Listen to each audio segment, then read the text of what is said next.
Io partirei con lo spiegarti innanzitutto qual è il problema attuale. Il problema attuale è che poniamo un sistema con 3 aziende, A, B e C. Ammettiamo che A faccia una vendita a B, ok?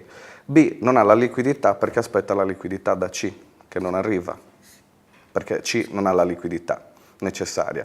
A questo punto cosa succede? Che se C non può pagare B, B non può pagare A e A non può comprare da C. Ci troviamo davanti ad un blocco. Ma cos'è questa crisi? Ma cos'è questa crisi? Metta in scena un buon autore. Serramanna, paesino del Medio Campidano, a 40 km da Cagliari. Qui 3 ragazzi di 30 anni, lauree in filosofia, lingue e comunicazione aziendale, nel 2010 si sono inventati il Sardex, una camera di compensazione tra imprese. Se lei ha da vendermi qualcosa per la quale io non ho soldi, lei può decidere di farmi credito. E in un'ipotetica camera di compensazione questo rapporto bilaterale fra me e lei sarebbe registrato dal fatto che lei appunto ha un credito a cui corrisponde un debito da parte mia. Le imprese A, B e C per commerciare tra di loro possono fare a meno del denaro. Le imprese possono farsi credito tra di loro, dando a questo credito un'unità di misura. Un Sardex vale come €1. Ammettiamo che acquisti 1.000 euro di beni o servizi, A va a meno 1.000, B va a più 1.000. Il tutto è possibile grazie ad una soglia di debito che è fissata per ogni azienda, che rende da subito possibile gli acquisti. Chi vende va in attivo e può spendere i propri Sardex all'interno del circuito che è regionale. Gli iscritti, infatti, devono avere sede legale in Sardegna. Cosa compri in Sardex? Vino, formaggi, prodotti tipici come culurgiones, ravioli, seadas, salumi, ma anche le bibite che escono fuori dal circuito di produzione regionale. La regola è che fino a un prezzo di vendita di 1.000 euro la cifra viene pagata al 100% in Sardex. Per importi superiori si paga con una percentuale, parte in euro, parte in Sardex. Andrea Bozzo è socio Sardex da 1 anno. Devo dire che il giro d'affari in Sardex comincia a diventare interessante, soprattutto se pensiamo che se non fossi un iscritto al circuito questo rappresenterebbe una sorta di invenduto. Quindi riempi dei tavoli che rimarrebbero vuoti? Assolutamente sì. Pietro Lilliu è socio Sardex da 2 anni e produce vino. Il 10% del suo fatturato lo fa in Sardex, circa 10.000 euro. Come li spendi i Sardex? I Sardex li spendo per tutto quello di cui ho bisogno a livello aziendale e anche personale. Se ho bisogno di un condizionatore per refrigerare un ambiente, che sia in cantina o che sia a casa, posso andare a acquistarlo in Sardex. Se ho bisogno di cambiare le gomme alla mia macchina, che è un autocarro aziendale, vado e le cambio in Sardex. Velocizza le transazioni? Tantissimo, perché lo scambio è immediato praticamente, non c'è la necessità di aspettare 60 giorni per essere pagati. Aumenta la velocità di circolazione, aumenta quindi il lavoro delle 950 imprese sarde che fanno parte del circuito. Finalmente l'economia che gira tra i sardi. Ecco, un'altra cosa bellissima e importantissima di Sardex, perché con questa mentalità di comprare da fuori o di comprare nei centri commerciali che non sono sardi, sta impoverendo regolarmente e continuamente la Sardegna. Sulle fatture Sardex emesse si applica l'IVA e si pagano le tasse in euro. Questo è un problema? Assolutamente no. È vero che l'IVA ce l'hai inizialmente quando vendi sulla groppa, ma poi quando spendi la recuperi completamente. Per esempio acquisti le ricariche per le stampanti o un servizio di assistenza per i PC, cioè sono tutti servizi che puoi scaricare completamente. Bisogna stare molto attenti, nel senso che quando si accettano commesse in Sardex occorre che ci siano delle marginalità, almeno dentro la media delle marginalità aziendali. In caso contrario si rischia veramente di uscire con le anticipazioni finanziarie dovute alle tasse. Il problema è un altro, il problema è che ancora non possiamo pagare le tasse e l'IVA in Sardex, questo è il grande problema. Sardex si è ispirata per la sua nascita alla Svizzera, dove dagli anni 30 esiste il denaro VIR, di cui Report ha già parlato nel 2010. Ma tutto questo in Italia è legale? L'attività è legale, è normata, Diciamo che a livello legislativo si aggancia a quella che è la legislazione italiana sulla permuta, quindi l'articolo del Codice Civile 1552 che equipara la permuta alla vendita. Permuta ovvero baratto, e sul baratto per legge si pagano le tasse e si carica l'IVA. Cristina Mameli è un'odontoiatra ed è stata una delle prime socie Sardex. La scelta del dentista è una scelta di fiducia e anche se noi facciamo parte del circuito non è facile sceglierci come dentisti. Avete comunque acquisito dei nuovi clienti? Sì, abbiamo acquisito dei nuovi clienti, abbiamo senz'altro allargato la nostra rete di conoscenze. Una decina di clienti nello studio paga in Sardex. Con che soglia? No, non facciamo il 100%, oltre i 1.000 euro ci si accorda di volta in volta col paziente in base alle sue e alle nostre esigenze. Come li spendete i Sardex? C'è degli allevatori che vendono la carne sul posto, quindi mi sposto anche da Cagliari per andare a comprare questa carne, che è ottima. Per le vacanze, appunto, io ogni anno faccio una vacanza in Sardex. Una parte invece vengono utilizzati per le spese dello studio perché sono entrati nel circuito degli odontotecnici. I crediti Sardex non sono cartacei ma semplici bit visibili online sul proprio conto. È ben visibile la soglia massima di debito concessa dal circuito, che è diversa da impresa a impresa e decisa unilateralmente dall'impresa Sardex SRL. Questa soglia viene stabilita da tutta una serie di parametri che sono legati naturalmente alla vendibilità di quel prodotto in quel dato momento all'interno del circuito. Tutte le aziende poi hanno 12 mesi di tempo per ripagare in beni o servizi le proprie posizioni debitorie e quindi riportare il proprio saldo a zero. Allo scadere dei 12 mesi dovranno estinguere comunque il debito, pagandolo in euro. Le imprese che si sono indebitate cercheranno quindi di vendere, ma anche quelle con il saldo in attivo cercheranno di spendere. Il Sardex infatti non matura alcun interesse e non si può cambiare in euro. È inutile costituire il tesoretto in Sardex, il segreto del Sardex è quello di riuscire a farli circolare in maniera veloce, quindi acquistare attraverso il circuito e poi da quello che si acquista ogni imprenditore rivendendo trasforma sia una parte in Sardex ma anche in euro significativa. Ma perché il Sardex non matura alcun interesse? Ciò che ci ha ispirato insomma, a vedere i casi di successo di monete complementari, parallele, che sono nate soprattutto nei primi anni 30 sulla scia delle teorie di alcuni economisti cosiddetti eterodossi, come ad esempio Silvio Gesell, esperienze che rivedevano il denaro in un'ottica differente, quindi in un'ottica collaborativa, in un'ottica di sussidiarietà, in un'ottica di gruppo.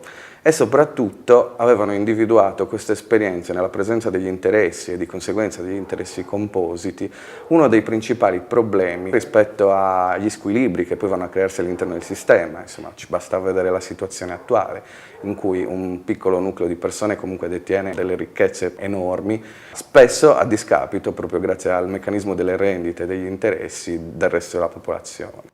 Il volume del transato in Sardex è aumentato esponenzialmente nei 3 anni di vita del circuito. Nel 2012 sono circolati quasi 4 milioni di crediti e la previsione per il 2013 è di oltre i 12 milioni.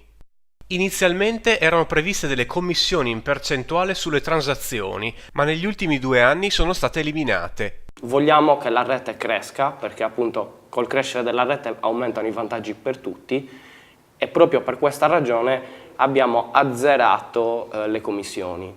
Sardex SRL si mantiene con una tassa di iscrizione e una quota annuale che viene pagata dai soci in euro. Inoltre vende dei servizi in Sardex, tra cui la pubblicità all'interno del proprio magazine trimestrale. Con questo denaro misto Euro-Sardex vengono pagati gli stipendi dei fondatori e dei 10 dipendenti.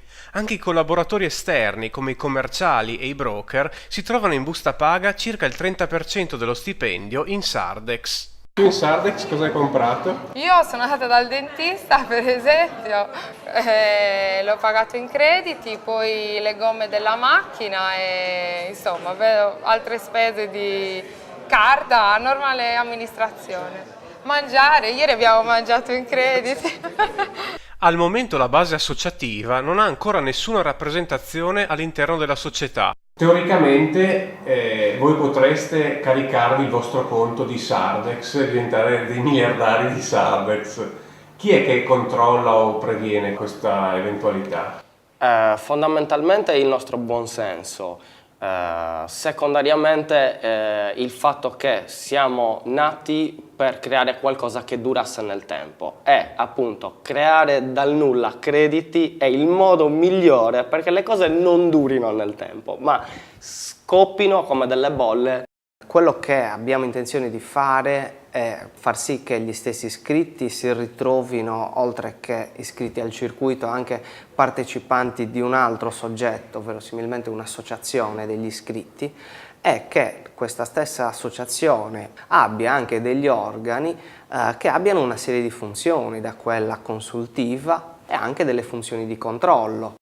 Al momento i soci Sardex si incontrano periodicamente nei tavoli di lavoro, che sono delle occasioni per presentare la propria azienda e creare nuovi contatti. Poter entrare in un circuito dove io, mettendo a disposizione le mie capacità, posso usufruire delle capacità degli altri, che ne so, ho bisogno di un idraulico, di un elettricista. Quando sento dire che non si possono fare le cose perché non ci sono gli euro, è veramente quanto di più sciocco si possa pensare, perché vedere invece quanta ricchezza in termini di competenze, di passione, di capacità di fare, di espressione, di prodotti, di servizi, quella è ricchezza, e ricchezza a tutti gli effetti. Basta semplicemente trovare un'altra modalità di scambiarsela. In Sardegna si dice che siamo molto individualisti, questo è un male probabilmente per il tessuto economico. Attraverso Sardex si alimenta la fiducia reciproca tra tutti gli operatori economici. Quindi senti che si crea una comunità? Sì, piano piano si crea una comunità. Al momento 200 aziende sono in attesa di entrare nel circuito, hanno fatto domanda ma non c'è ancora spazio per loro. Ad esempio di commercialisti ce ne sono già abbastanza. Noi non facciamo entrare aziende semplicemente per incassare un canone di iscrizione o un canone annuale. A noi ci interessa che l'azienda abbia effettivamente un'utilità dal sistema e la rete la possa accogliere. Con i Sardex si fa anche pubblicità. Guido Diana gestisce una scuola di lingue e ha sponsorizzato con 2500 Sardex una libreria per ragazzi. Questi 2500 Sardex mi hanno permesso di poter creare un volume d'affari di diverse centinaia di migliaia di euro. Questo grazie all'iniziativa Sardex, perché non l'avrei mai fatto in euro, perché difficilmente io faccio sponsorizzazioni. Massimo Amato è un professore della Bocconi. In Francia sta collaborando con la municipalità di Nantes per la creazione di un circuito simile al Sardex, che partirà entro la fine del 2013. Se la crisi è il denaro ufficiale che stagna, una moneta complementare che non stagna ma che circola, evidentemente rende possibile una ripresa di quegli scambi che invece la crisi sta deprimendo. Per esempio i clienti che ho servito, ho notato che non hanno un'abitudine costante alla cura dell'auto in termini di sicurezza. Quindi ecco, questo strumento è la molla che ha fatto scattare in questi utenti l'esigenza e la decisione. Bene, sì, bene, certo, bene. Ma perché stagna il denaro oggi? Perché in questo momento il denaro ha la possibilità di essere accumulato senza perdita per i propri detentori. Il denaro è riserva di valore e quindi in questo momento rappresenta la forma meno rischiosa di detenzione degli attivi, nel senso che se io ho denaro non ho alcuna convenienza a trasformare il mio denaro in titoli o a prestarlo in generale a terze persone. Il modo migliore per essere rassicurato dagli effetti della crisi è detenere il denaro, ma la detenzione del denaro aumenta la forza distruttiva della crisi e la perpetua.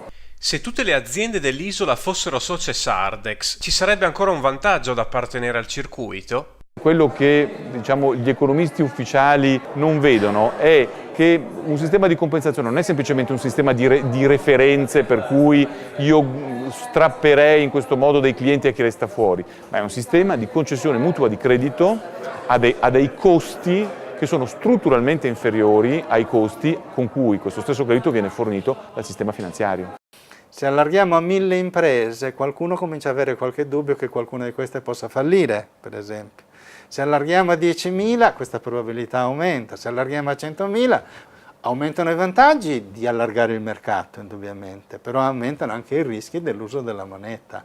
Cosa succede se una ditta del circuito fallisce? Per contratto, in caso di fallimento o di non ripianamento del debito, si seguono le vie tradizionali, per cui c'è un curatore fallimentare, noi saremo tra i creditori. Poi chiaramente cerchiamo noi in primis di tutelare la totalità della rete di fronte a questi rischi, quindi con molta moderazione si concedono affidamenti e si seguono le aziende proprio perché ne abbiano il maggior beneficio col minimo rischio. Il rischio non è annullabile. Limiti o critiche al progetto Sardex? I limiti del funzionamento di sistemi di questo tipo sono che finché questa moneta viene utilizzata per regolare i rapporti interni tra le imprese che appartengono al sistema, la cosa funziona. La pretesa di allargare l'uso di questa moneta anche all'esterno per coinvolgere altri soggetti, altre imprese che non appartengono all'accordo, non funziona. Posto che l'unica posizione sensata economicamente all'interno di un sistema di compensazione è l'equilibrio, il pareggio di bilancio, diciamo così, allora è ovvio che nessuna impresa deve trovarsi nella sgradevole situazione di non poter spendere il denaro che ha incassato. Quindi questo è l'elemento di criticità. L'azienda di Francesco Lisci a Guspini fa lavorazioni in acciaio, ferro e alluminio. Il suo problema è la soglia dei 1.000 euro con fatturazione 100% Sardex. Non riesce a spenderli. Attualmente io non riesco a spenderle perché non ci sono nel circuito dei corrispondenti di prima mia necessità. Qual è la sua necessità? La mia necessità è l'approvvigionamento delle materie prime. Materia prima inteso come ferro, come acciaio inox o come alluminio. I crediti Sardex non potrebbe spenderli in altra maniera? Io per esempio sì, ho fatto delle forniture di antifortunistica, però lo facevo una volta all'anno. Far pubblicità? Anche la pubblicità ne ho fatta, però la faccio una volta ogni tanto. Non è che posso dedicarmi più di tanto a fare pubblicità. Cioè non è che io possa spendere delle cifre o acquistare magari qualcosa che nel momento ne posso fare a meno. Purtroppo, mio malgrado, ho dovuto rifiutare diversi tipi di lavorazione proprio per questo motivo qui. L'idea di una camera di compensazione su base regionale si sta diffondendo. A giugno 2012 è nato in Sicilia il Sicanex, basato sul modello sardo, e molte altre regioni si stanno interessando. Ma l'idea non è solo di replicare il Sardex, si vuole arrivare a creare una camera di compensazione tra regioni. Ci sono dei servizi o dei prodotti che nelle nostre regioni rispettive mancano. Quindi per esempio, non so, in Sardegna manca una cartiera e quindi c'è il problema di approvvigionamento di carta per le imprese invece del circuito Sardex. In Sicilia ce ne sono diverse e quindi sicuramente questo è un servizio che noi offriamo alla Sardegna. Poi sicuramente faremo degli scambi, proveremo degli scambi sul settore turistico e probabilmente anche sull'agroalimentare. Un'ultima osservazione sul funzionamento di queste camere di compensazione ci viene dall'ultimo libro del professor Amato, che ha analizzato la bilancia commerciale europea sotto quest'ottica. Quello che possiamo osservare è che in Europa in questo momento ci sono delle posizioni commerciali in deficit e in surplus che tendono a diventare strutturali, cioè ci sono dei paesi sempre più strutturalmente in deficit commerciale e sempre più strutturalmente in surplus commerciale. Nel suo complesso l'Europa invece è in pareggio rispetto al resto del mondo. Queste sono le condizioni ideali, se vuole, per immaginare una Camera di compensazione europea nella quale dovrebbe valere lo stesso principio che vale a livello locale per Sardex e per la moneta di Nantes, cioè il raggiungimento dell'equilibrio è un obbligo del debitore nella misura in cui i debitori devono pagare, ma dall'altra parte c'è un obbligo di convergenza verso l'equilibrio anche da parte dei paesi in attivo che si traduce in un loro dovere di decumulo e di spendite dei loro attivi. Da quando si è costituita l'Unione Monetaria, il divario tra i paesi in surplus e quelli in deficit non ha fatto che allargarsi, e pensare che proprio un grande economista come John Maynard Keynes aveva proposto a Bretton Woods una camera di compensazione internazionale che è stata accantonata a favore di un sistema basato sull'utilizzo del dollaro.